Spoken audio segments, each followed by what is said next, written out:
felt like a part of me had died. I don't know how to put it any other way. Well put. It felt like I had to bury that life of mine that I lived for over 30 years when I just started crying. And I cried and cried and cried for maybe 2 hours in my room. But I was howling and crying, and it's not my personality. People who know me know that I don't really show that much emotion. And after that, I never cried. Just because you're a woman, and because we can bear a child does not mean it gives everybody the authority to ask you when are you going to bear one. Absolutely. For example. Yeah. I'm not okay with that. Some people might be okay with that, and that's okay. And we're constantly told कि नहीं, तुम नहीं कर सकती. I say I want to play tennis. They say no, why? Why you're not going to play tennis? What do you think? You're going to become Martina Hingis. So this is the constant. I'm saying that's the underlying message कि you can't do it. So we have enough people telling us that we can't. Now we can't become one of that person. We have to tell ourselves that we can. For parents to stand up and say, we really don't care what you think. We don't care when the aunts and uncles are coming and saying कि भाई काली हो गई तो शादी कौन करेगा, and like oh my god ये तो लड़कों की खेल है. I mean those kind of things every girl hears whether they play professionally or not.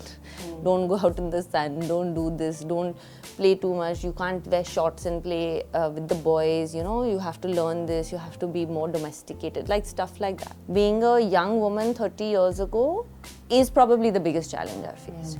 To believe in a dream that nobody has seen or nobody has achieved. Maybe they have seen Steffi Graf ऐसे खेलती होगी, Martina Hingis ऐसे खेलती होगी. Like nobody really believed that you could be competing with these people. Being an athlete who plays on television on a daily basis, I can tell you that we get very good at acting because no matter what happens, we have to curb our emotions so that our opponent doesn't get to know. So it's almost like a poker face that you have, right? So any athlete will tell you, you will not know exactly what they are feeling. You cannot. So we may be a little better actors than people give us credit for.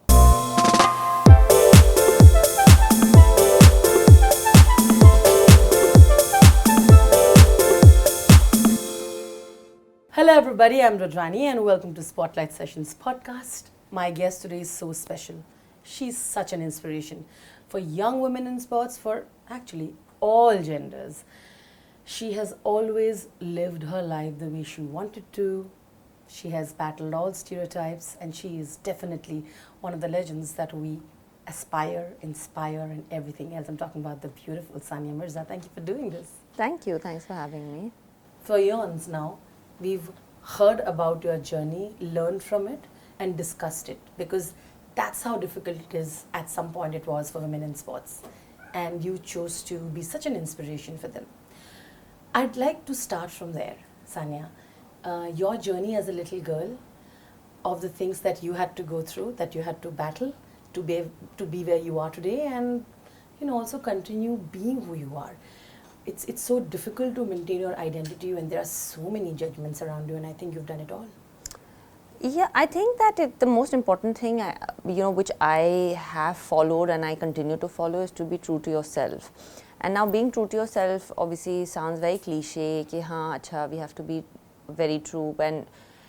But how true can you be in the public? We all have a certain persona when we are outside our bedrooms, outside our homes, and you still have to kind of hold on to that authenticity, especially for a person like me who was exposed to the public very early on in my life.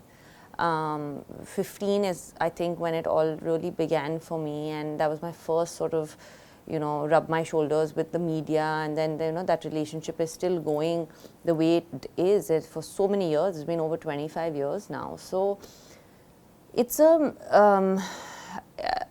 very difficult journey that you're on, especially when you're younger. But it is very important to remain and hold on to that authentic self. And that's the only real secret to it. And along the way of that journey, you will have challenges. Along the way, you'll have victories, you'll have success, you'll have failures. Along the way, you'll have judgments. You'll also have moments where you feel like, yeah, maybe I shouldn't be so true sometimes. But the fact is, then I should be able to sleep at night also. I should not come back home and be like, today I was not true. I was not what I am.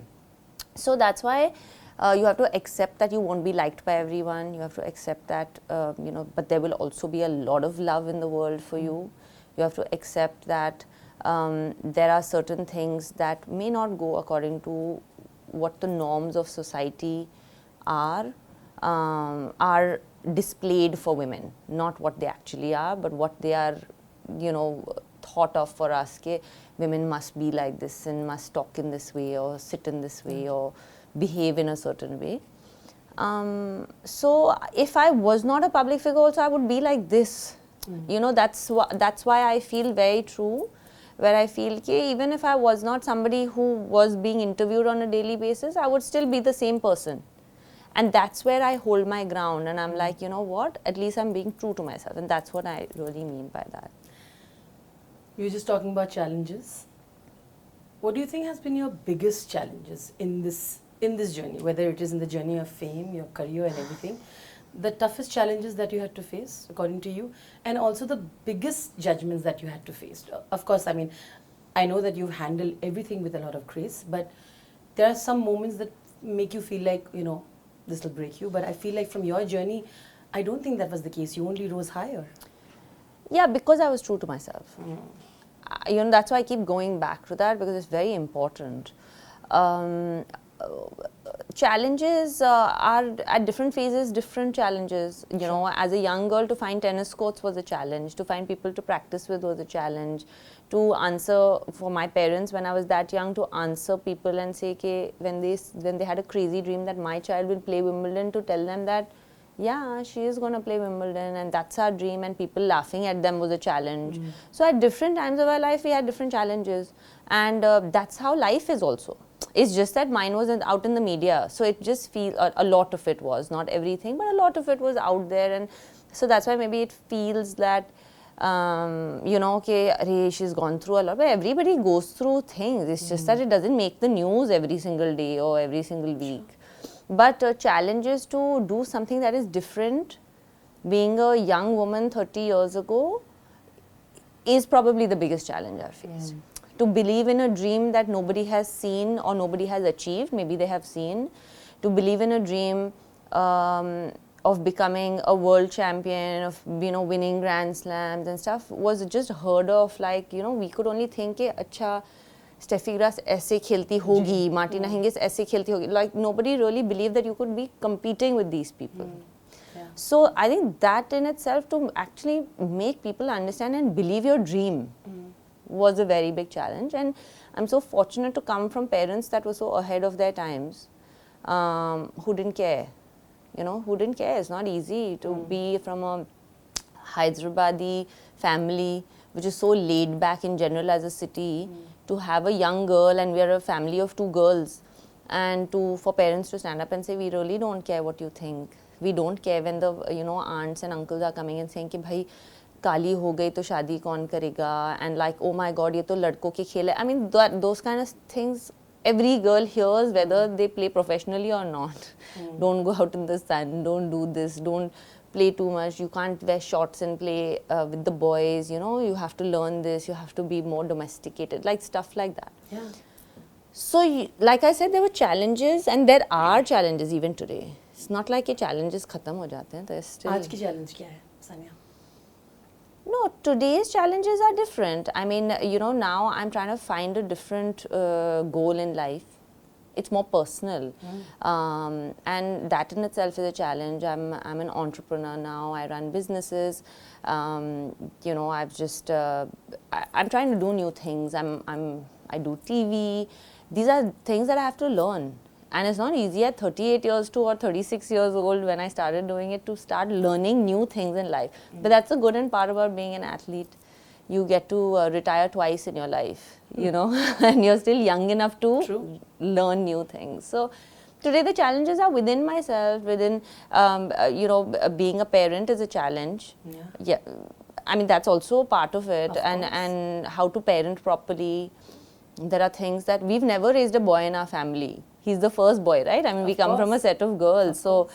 to how there are things that I'm learning about how to raise boys, the tantrums that come with it, the stuff that comes with it, the energy that comes with it. So those are the challenges that I face today. You said starting new things. And you spoke about retiring twice. I must say, they always say legends rarely retire. In your case, it's clearly true. Interesting, right? You said 3 years since retirement. I want to know the feeling after that. We were just talking about that retirement party where your very handsome son and your beautiful family and you were posing, and from there to today. How did you also kind of evolve with that stage in life? Every time a very specific stage happens in our life, we also evolve, learn and grow. I want to know what happened there. And of course, then how did this entire idea of serving it up with Sania obviously came up? I was very excited when I heard it because I have followed your career, I have followed conversations, and I know you speak from your heart. And for a podcast, you'll have to be true. First thing, and I think there's no one more authentic than you. So to answer your first question, it was a very big adjustment. Yeah. For all of us, not just for me, because even my parents for 30 years were invested only in me. I was the project of the family, so Yeah. everybody had to realign themselves, readjust. I mean, my father used to travel with me, my mother used to travel with me, or after Izhan was born, there was always this coordination of who's gonna come, how, this, that. There was so much that for 30 years we all had to readjust our lives. And honestly, the first day that I woke up after I played my last match, it was about 2 weeks before that retirement event that we were talking about. Correct. By that time it had sunk in a little bit, but the day after, the morning after rather, I woke up and it felt so empty. And everybody and my parents also at that point were like, but you wanted to retire. Yeah, I did, but that it felt like a part of me had died. I don't know how to put it any other way. Well put. It felt like I had to bury that life of mine that I lived for over 30 years and restart something and find a new schedule, find a new routine, find something new to do. Because I woke up in the morning and I was like, acha, training nahi jana hai. Oh, we don't have to go to the gym. Oh, because usually my entire day would be set. Okay, I'll do this, I'll do this, I'll do that. And then I'll go to the gym, then I'll do rehab, I have physio, then I'll, train. Oh, 1 week later, I knew my schedule for the whole year. Ki this week, I will be traveling to this country for the last 20 years. And all of a sudden, I didn't have to do any of that. So they do say that athletes retire and die twice in their life. The first time they get to mourn their death is when they retire. And that's actually what happened. I just started crying. And I cried and cried and cried for maybe 2 hours in my room. But I was howling and crying, and it's not my personality. People who know me know that I don't really show that much emotion. And after that, I never cried. Because it sunk in, but also that's something I knew was the right thing to do at the time. Sure. Because of the priorities that I had, the things that I wanted to achieve, the way my body was reacting to that kind of training. So that was a huge adjustment. After that, the thing is that I'm not a person who can just sit now. So now I was like, acha, ab kya? Yeah. So what do I do? So I went into the RCB camp as a mentor. That was like within a week I was there.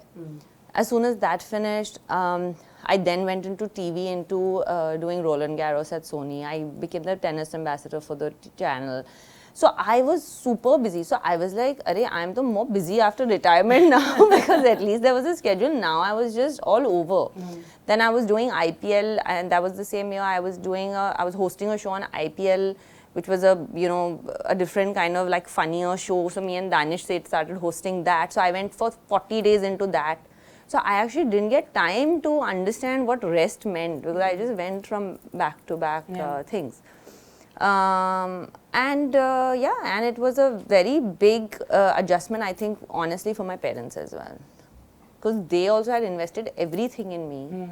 Time, commitment, everything was about Sania and what does Sania want to eat and what does Sania want to do, when does she want to warm up, when does she want to play. And all of a sudden it was not. So it took all of us time to kind of realign ourselves. And then, of course, serving it up. Serving it up with Sania is something that is very close to my heart because honestly, like I speak about authenticity, I feel that if a platform is given, everyone can have that authenticity. That comfort is given, where you feel with the other person who's asking you or talking to you. So serving it up with Sania is not like sitting and doing an interview. We just have a chat. Sometimes, you know, the director is just like, oh, we're rolling, and we are still chatting, you know, because a lot of them I know personally. So I have gotten to know certain things about my friends on the podcast, like while talking to them. I was like, I didn't know this happened in your life. So that's how comfortable they've gotten. So it is we're trying to get into the inside of people and the side of people that hopefully takes off that little mask that comes as soon as you come in front of the camera. And we're just trying to make a very real show. And we play a little pickleball while doing it. Because I felt that it has to be an extension of who I am as a person. And why am I sitting, on a table and asking a question? I shouldn't be doing that because that's not who I am. I'm a person who likes conversation. I'm a conversationalist. I love it, especially with my friends. So I'm like, we should play a sport, which is very normal to do, and everybody gets to experience something new. And then we get into a conversation just like we would and have a smoothie, and that's exactly what we do even when we are actually hanging out when the camera is not rolling. Yeah. Sounds so much fun though. I love the format. Also, I'd be very nervous if I'm playing pickleball with Sania Mirza, the Sania Mirza, because I know you would be as competitive. No, I'm not at all. I let my Sania. guests win. I'm a good host. I'm a very good host. No, we have a lot of fun and amazingly, and everybody says this to me before coming, कि भाई तुम क्यों pickleball खिला रही हो? And I'm like, listen, you'll have a lot of fun.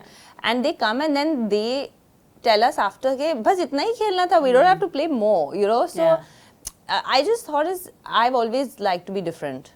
So even when I do this, I want to be different. I don't want it to be like every other interview or way. I just feel it just loosens people up to do something different and come in and have a conversation. Sania, I know that you're a girl's girl. You've always had such strong women around you and, friends who you believe in and you support for each other. And you've always believed in empowering women. I think when we are in our lives, when we go through so much, it is our girl gang, it is, all our friends, not just the women in our life, who are there to take us through all of that, and just it feels a little better that now we can go through life. I think from Farah to Parineeti and I'm sure so many other women who have been there for you. And they always talk about how inspiring you are, but also how funny you are. I want to know how that friendship has helped you heal in life, from whatever you go through, and because I believe friendships are healing, No, they are. And I think that friends are honestly the family we've chosen, right? Most of the times. I'm not a person who makes friends extremely easily, actually. And most of my friendships, my youngest friendship is of 7-8 years. So I always have long relationships that have lasted since I was 16 years old or 17. So whether it's Farah, whether it's Rakshanda, I mean, I've known all these girls since I was 16, 17. But it's only those, 4, 5. And I have a couple of very, very close friends in Dubai, and obviously because these are the more celebrated and the public figures, everybody thinks that, only celebrities hang out with each other. But there are so many girls in my life and friends in my life. But amazingly enough, growing up, I only used to have guys as friends because I was very tomboyish. I was extremely, and I still am in some ways. I know looks can be deceiving sometimes, but I am still very, my masculine energy is quite high. So I have grown up with having best friends as guys who I'm still friends with since school and college.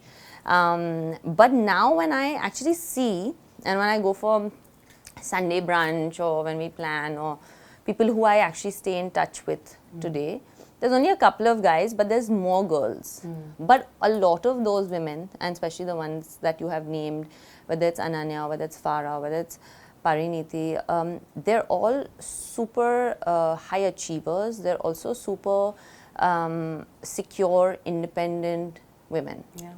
And I do feel that you kind of find your tribe in terms of the personality that you have, so you attract the same people. So many people would think, how can so many alphas be best friends or very close friends? But the fact is that you can be, because you actually, there is absolutely no jealousy, there is absolutely no competition, there is no complex, there's just love, respect, inspiration and other things. And we all do so many things different, right? Like we are all in different things, spheres of life, that we can always learn from each other. And I honestly feel some of my toughest moments in my life I've come through because of the girlfriends that I've had. Because as close as you can be to a guy, and as you know, he can be your Rakhi brother and your best friend, but there are certain things that are not explainable, which only a woman can understand. And especially women in power positions. And by power positions, I don't mean public figure power positions. They can also be in a power position in office and at home, in corporate setups. And even them, they can understand the struggles that go with how to balance your life. For example, where I've been here working for the last 2.5, 3 days, and my son is at home. But a lot of these personalities, all of us, what we have in common is that we have extremely strong mothers who have brought us up in this way. So we all connect on so many different levels like that. You know, you're talking about strong women, but when women are growing up, you know, from little girls to becoming women, the society around us makes us feel even more insecure than we already are. We have so many insecurities, so many things that we are battling against, and you know, at different stages in our lives, those insecurities change and we still try to make the best of it. What were those for you, and how did you deal with all the fame and the craziness that came along with your career? Because I always observed and I felt like you were able to detach in a beautiful way. No, I think I acted well. I'll be honest. I don't think I totally detached from it. I think I was very good at being an athlete who plays on television on a daily basis. I can tell you that we get very good at acting, because no matter what happens, we have to curb our emotions so that our opponent doesn't get to know. So it's almost like a poker face that you have, right? So any athlete will tell you, you will not know exactly what they are feeling. You cannot. So we may be a little better actors than people give us credit for. But the fact is that as young girls, we are told constantly not to do things. Matlab, don't talk so loudly, don't sit like this, don't do that, don't go out, don't come back home soon, don't go out so late, who are you going with? We're constantly questioned. And we're constantly told ke, nahi, tum nahi kar sakti. I say, I want to play tennis. They say, no, why? Why? You're not going to play tennis. What do you think? You're going to become Martina Hingis. So this is the constant, I'm saying that's the underlying message ke you can't do it. So we have enough people telling us that we can't. Now we can't become one of that person. We have to tell ourselves that we can. And that's how I fought off those insecurities. And I had the same insecurities that any teenage girl has. Bad skin, bad hair, you know, oh my God, I had tan lines constantly. I can't remember, it's only in the last 2 years where I don't look like a zebra anymore. Like I constantly had tan lines all over my body. Because I was in the sun for 5-6 hours a day for 30 years. So I had the same insecurities. Oh, what are they going to say? It's just that my insecurities, unfortunately, I had to deal with them in the public where people had a opinion about it. Thank God I didn't grow up in an era with social media. I really have so much sympathy for the kids that have to grow up today in the limelight with social media, because it's into 10x. Everything is into 10x. So, but that time itself, electronic media was just sort of coming up with me. We were, you know, hand in hand together when I was 15, 16. And at 15, 16, what are girls worrying about? How to bunk college, how to meet a boy, how to go for, where to go for coffee, how to like, you know, hide and like go and have a night out with your girlfriends. Like those, I was not dealing with that. I was dealing with answering questions in press conferences about world politics. And I'm like, bhai, why are you asking me this? You know, so it was a very different life I was living. So I always knew very early in my life, I'm a little different. and whether circumstances made me different or I was different or both, but I knew there was something different in my life than the other girls I went to school with. Because when I won Junior Wimbledon and I came, I went back and wrote my boards. I went back to school. So I had just played at Wimbledon, won, and come back and writing boards. It's a very big, like, it messes with your head little bit, right? Because all of a sudden you're like there and you're like, ab jaake mujhe likhna hai. People are cheering for you and suddenly Exactly, you're in it's very different. Yeah, it is very different. So those insecurities were the same. They're not different because you become a public figure or a celebrity. They're exactly the same. It's just that you're dealing with it becomes a lot more challenging because it's in the public. I think there have been many watershed moments, like we like to call it, क्योंकि मुझे लगता है बहुत हिम्मत चाहिए होती है, like you rightly said, to stay authentic for a really long time, and you have. You've called out things publicly when you thought it was unfair. The judgments that you received as a woman, I feel like, I remember you pointing this out in response saying, do you ask these questions to men? I think that was such a watershed moment because a lot of people came out and said that's true. Why are we asking questions like this to women in sports? Or why are we asking... Oh, women at all. Or women. Just in women. any field. You know, you don't... just because you're a woman, and because we can bear a child does not mean it gives everybody the authority to ask you, when are you going to bear one? Absolutely. For example. Yeah. I'm not okay with that. Some people might be okay with that, and that's okay. I mean, some people might be okay with sharing that part of their life. I am not per se... happy to share my moments of like when I'm going to have a child. I mean, it's a very personal conversation. I'm not coming and asking you. 100%. So you don't ask, but there are certain things that are so deeply embedded in us as human beings. Yeah. That is going to take still a few generations to get it out. And it's still going to take many women like us who can talk about it and call it out and say, okay, I'm sorry, but don't ask me this question. If you're asking the guy, then you can ask me the question and I can choose to reply or not. Yeah. But so I'm just giving one example. Like that, there are hundreds. Yeah. From clothes to everything, I think. Constantly. I mean, when you win a tennis match, many times they'll be like, oh, so who designed your outfit? And I'm just like, bhai, ask me that on the red carpet. I don't have a problem with it. But you can't ask me after I win a match or on the on-court interview asking me, ke, so who designed your outfit? How is that even important at that moment? So I'm just saying there are, and yes, and honestly, you know, I don't like the word feminist. I don't like that word because the thing is that I don't believe that, I'm not a person who says, haan, we must be equal at everything. We are not equal as two genders. You have to first accept that as women, that, and the men also need to accept that you are not equal. We are better at some things, they are better at some things, they are different, we are different. We can bear a child, they can't. That doesn't make us better. That is the way nature is, for example. So what we do ask though is equal opportunity. What we do ask is equal behavior. That's what we are saying, equal. We're not saying that we are the same as you and you are the same as us. That's not. So for me, that feminist word needs to go. Because that feminist is, what is a feminist? Females are... No, but you know, I mean, because you said that, I know where you're coming from, but feminism is just about asking equal opportunity in its true sense. I don't think men understand that though. I feel like वो ना social media ने, लोगों के opinions ने उस word को dirty कर दिया है, but originally हक हमें equal opportunity दो ही feminism था. I really wish people refer to that definition. Correct. But it's not. It's been lost in translation. Yeah. That's what has happened. Yeah. It's been lost in translation because the thing is that the minute you start saying ke, like for example, equal prize money. That's a very big conversation. Of course. So it's a very big conversation, but even today, while we get equal prize money, we are constantly asked as female tennis players, ke, why do you think you should get equal prize money?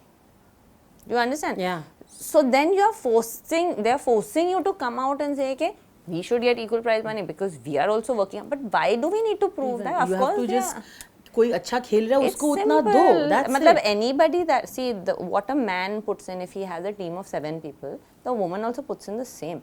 Now, whether the man hits the ball at 250 kilometers an hour and I hit at 150, that is nature. You that's can't strength. That's just nature. Yeah, that nature. is why I'm saying it's not equal. You understand? So we have to first, I think, either be clearer, because you know men understand things a little slower sometimes. और men need to understand that we are not saying कि हमें हर चीज चाहिए जो तुम्हारे पास है और तुम हर चीज लो जो हमारे पास. That's not what we are saying. It's the opportunity and the questioning कि तुम question हमें कर रहे हो कि क्यों, तुम्हें क्यों मिलनी चाहिए. अरे क्यों नहीं मिलनी चाहिए. बिल्कुल.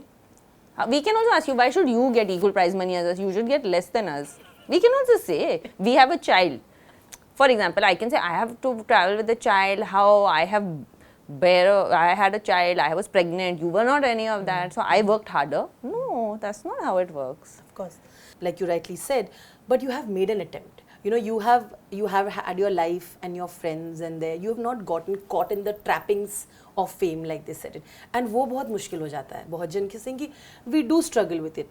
But I feel like because you had such solid support behind you, शायद you didn't get trapped. And like we were discussing also about, you know, how you want to, like the thing about कि मैं अपने son को कितना बाहर रखूँ was a thing. I feel like those decisions also have come from a place of calm and understanding, you know. पता है जब मैं घर जाती थी ना, चाहे whether I won Wimbledon or I lost first round of a small tournament, I was treated like the daughter of the house. I was never treated like Sania Mirza.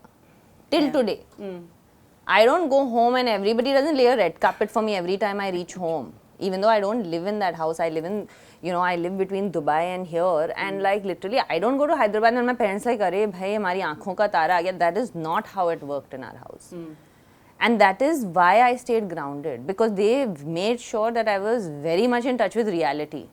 कि तुम होगी सानिया मिर्ज़ा बाहर, but यहाँ पे you are still going to be, you know, I had already become famous when I was 18, 19 years old. I had started earning my own money, I was independent, all that had happened. Correct. I still had to come back home at 12 o'clock, not because my parents didn't trust me, because they were like, "Ke, achha nahi, like outside you don't know what is happening." So I used to have to call my mom 12 bajte, even if I was at a nightclub, I used to get a call.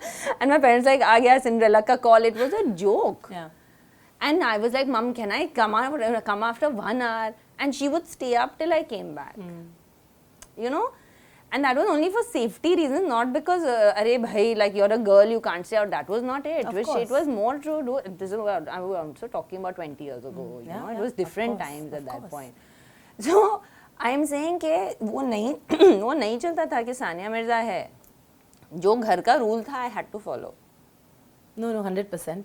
And like you said, I mean, I think all of this has also helped you in when you became a mother and try to think of the decisions that you have to make social media for your son and everything else, hai na? No, social media, yeah, but also I was not born into fame. He's born into fame.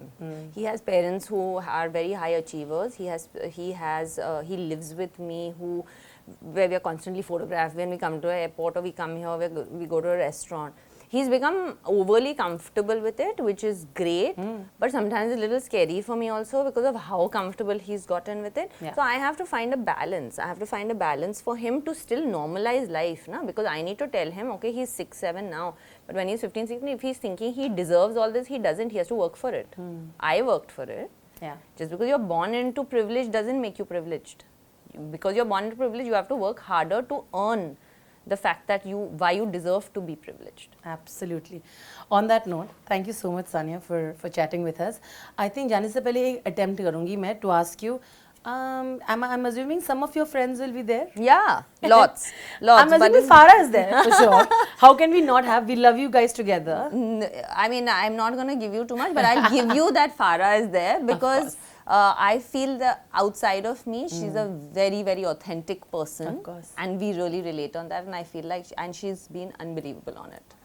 Thank you so much. You've been serving it up for quite some time now. So we're all looking forward to serving it up with Sania, of course. Thank you so much for being so kind and so authentic always. Thank you. We love you and we're cheering for you. Thank you. Thank you so much.